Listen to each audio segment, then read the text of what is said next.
ما قطعتم من لينة أو تركتموها قائمة على أصولها فبإذن الله وليخزي الفاسقين.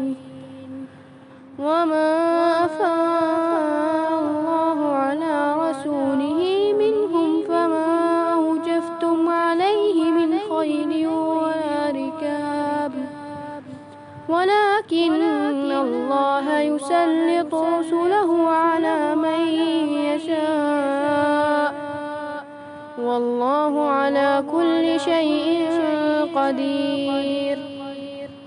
ما أفاء الله على رسوله من أهل القرى فلله وللرسول ولذي القربى واليتامى والمساكين وابن السبيل كي لا يكون دولة بين الأغنياء منكم.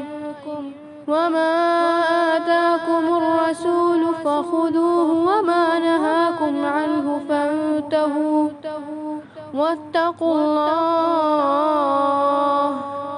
إن الله شديد العقاب. للفقراء المهاجرين الذين أخرجوا من ديارهم وأموالهم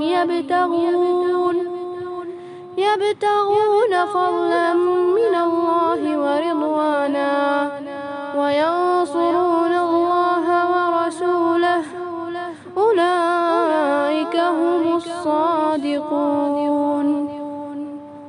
والذين تبوأوا الدار والإيمان من قبلهم يحبون من هاجر إليهم ولا يجدون في صدورهم حاجة مما أوتوا ويؤثرون على أنفسهم ولو كان بهم خصاصة ومن يوق شح نفسه فأولئك هم المفلحون.